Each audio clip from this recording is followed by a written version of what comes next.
suite du top 20. Donc en tout cas, c'est parti, on commence tout de suite. Ça va être de 115 à 195. On commence tout de suite par le 115. Donc 115e, Cyclope Rouge. Donc Cyclope Rouge a vraiment des bons spés, j'ai envie de vous dire, parce qu'en plus ils sont relous à éviter, parce que je trouve que c'est un peu plus long qu'un Iron Man, par exemple. Un spé P1 vraiment qui va briser leurs armures, c'est vraiment intéressant. Un P2 qui va briser les armures. J'adore pas Cyclope, mais pour moi c'est un bon champion.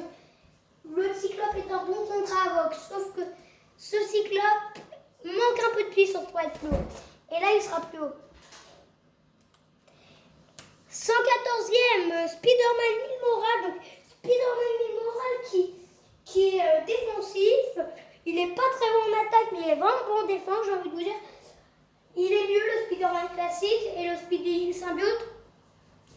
Mais il a vraiment des belles compétences avec P2, vraiment un bon petit P2 avec une décharge. Il est vraiment bon. Il est vraiment bon. Parce que Milmoral, je l'ai en 4 étoiles. Je le joue pas, il est R2, il me semble. Ouais, il est R2 ou R1. Il est 4R1 ou 4R2. Donc voilà, on passe tout de suite à 113e. Ça a pris vraiment du temps à faire tout ça. 113e, Hulk. Hulk avec des étourdissements vraiment forts vu qu'ils vont durer très longtemps. Un P2 mais horrible.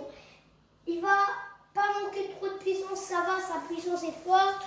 On va dire il a une belle furie. On va dire sa furie est vraiment pas mal, mais il manque forcément un petit truc. Si on l'aurait mis plus haut, il manque un tout petit peu de puissance et là, il passe. S'il a beaucoup plus de puissance, il passe dans le top 50, je sais pas.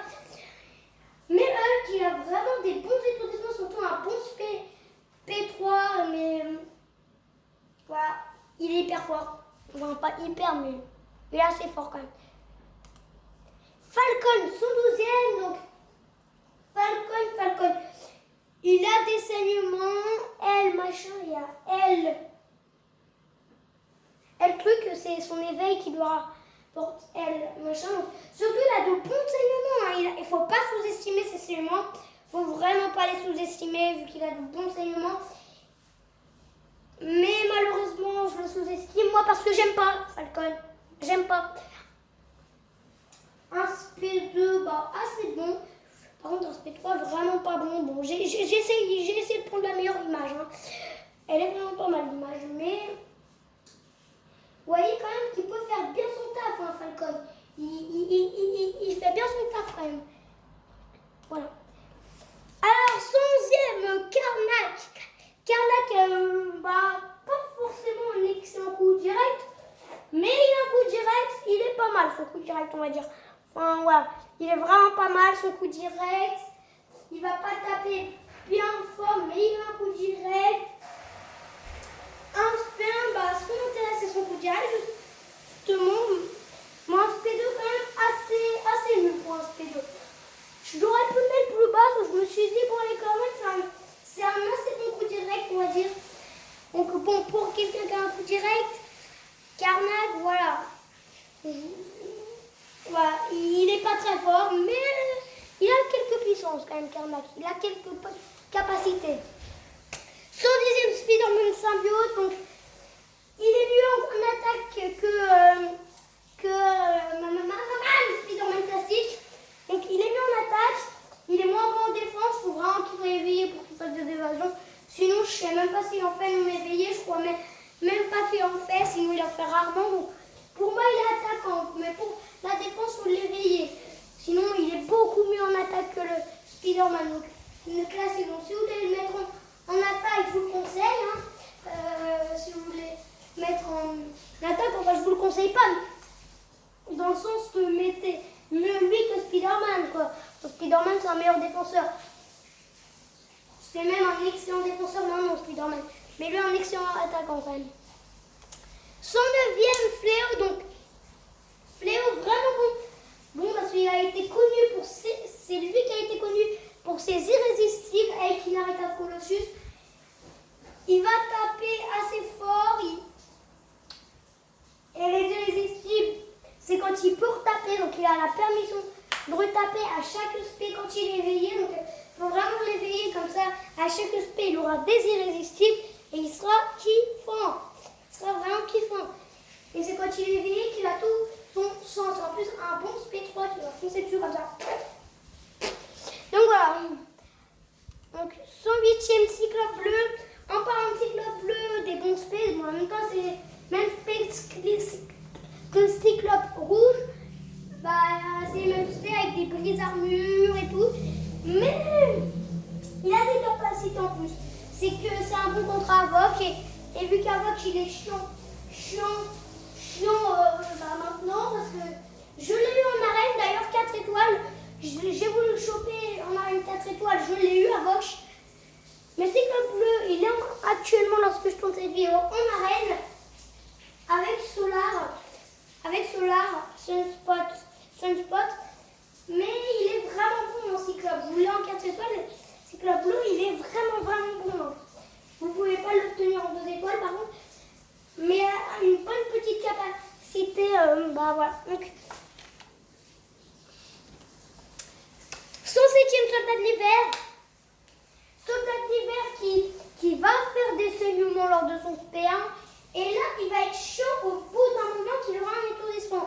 Et quand il va vous mettre un étourdissement va durer vraiment longtemps. Pourquoi? Parce que l'étourdissement, il pourra taper d'affilée. Donc ça va être vraiment relou là, le soldat d'hiver. À partir d'un spé 1, t'es fini, ou un spé 2, quoi, vous êtes fini. Donc c'est ça l'intérêt d'un soldat d'hiver aussi, c'est saignement. Donc voilà. 106e Ultron des saignements. Un spé 2 vraiment très fort, vraiment de spé 2 fort. Manque de puissance son spé 3, clairement, mais il a de bons saignements quand même. Il a un étourdissement lors de son P1, voilà. Même lors de son spé 2, je crois même le spé 3, il a un étourdissement, je crois. Mais par contre, il a une régène, mais beaucoup moins bonne que le Ultron du LOL, parce que le Ultron du LOL, il a une meilleure régène. C'est le drone du Ultron, il s'appelle quoi, le Ultron du LOL. 105e, bon, faut vraiment que je me dépêche, vu qu'on est déjà à 7 minutes. Hein. C'est 105e Guillotine, bah, vraiment des bons saignements. Guillotine, pareil, c'est mon premier 4 étoiles que j'ai eu en arène. Donc voilà. C'est mon premier 4 étoiles que j'ai en arène. Mon premier show que j'ai eu en arène, c'était Darko 3 étoiles. Mais vraiment, Guillotine, elle tape fort, elle a de bons saignements. Mais manque peut-être un peu de puissance. Bon, après, ces saignements font sa puissance. 104e Gold de Poule qui a une régène. Et ça, c'est la gale de machin. C'est la régène. Donc, c'est une régène qui lui donne de la vie. Donc, c'est vraiment pas mal, mais sinon, il est un peu plus fort que le Deadpool normal. 103e Captain America. Bon, il va être fort en attaque. Mais en défense, je vous le dis, il est vraiment pas intéressant en défense. En attaque, ça va. Il a un bon SP2, mais c'est un étourdissement. C'est un bon champion. 102e Sentry. Qui a vraiment un bon petit trio. C'est le trio Killmonger, Void et Sentry. Et là, le Sentry fait vraiment mal. C'est ça l'intérêt de Sentry, mais il est assez ouf quand il a les synergies. Je vous le dis. Mettez-le vraiment dans ce trio de synergie. 101e Punisher qui a des saignements, un bon SP2, un bon SP3 et un bon SP1. Vu que j'aime bien les SP1 qui ont des saignements. Les SP1 qui ont des saignements, vraiment, c'est des bons SP1. Surtout, il va taper assez fort, mais le 100e, vous allez voir, on donne une surprise pour le 100e, Thanos 100e, donc Thanos, il est vraiment bon, hein. Thanos, il est, il manque de puissance, mais il a une résistance physique, il a de bons buffs quand même. Il a de bons buffs, une résistance physique, c'est pas un énorme buff, une résistance physique, c'est pas un énorme buff, mais quand même, Thanos, il est assez bon. 99e, Magneto, avec des saignements lors de son SP1. C'est les mêmes specs Magneto Marvel là où il a un blocage de son SP2, lors de un SP3. Ah, c'est bien quand même un SP3. Ouais, un SP3 qui l'enferme en truc de pierre, il l'enferme dans de la pierre. Hein, et c'est assez cool. 98e, drone de pont. Drone de pont que je vous ai dit, pour moi, il va taper un tout petit peu plus fort que le Ultron normal. Il va avoir plus d'évasion. Je ne vous l'ai pas dit, mais le Ultron classique a des évasions. Il va avoir plus d'évasion. Et il va avoir une meilleure échelle. Donc voilà les différences. Je ne vais pas vous expliquer vu que je vous ai déjà expliqué sur le Ultron. Donc c'est même compétence. Sinon, Captain America World War II. Donc World War II là. Sur World War II va être un poil meilleur en défense sûrement que le Captain America normal. Mais il va taper beaucoup plus fort. Donc voilà, en attaque, il est assez bon en attaque, on va dire. 96e, 96e Mordo. Donc Mordo avec un P1, avec une décharge, un grain de pouvoir, non, un bloc pouvoir, il me semble, lors de son SP2. Ouais, donc il peut être relou en défense vu qu'il a quand même des évasions astrales. Mordo, donc on ne doit pas sous-estimer en défense, hein, Mordo. Un vraiment bon défenseur. Et en attaque, il est assez bon quand même, hein, parce qu'il a une dégène. Donc en tout cas, c'est là que je vais quitter pour cette vidéo. N'hésitez pas à vous abonner, à liker, à voir et à marquer des commentaires. Abonnez-vous si vous ne voulez pas louper de vidéos auparavant, comme la vidéo que j'ai fait tout à l'heure avec les explications de la mise à jour du mois d'août 2019. Et demain, normalement, je vais faire une vidéo sur Clash Royale et bientôt une vidéo sur Minecraft. Allez, bye tout le monde.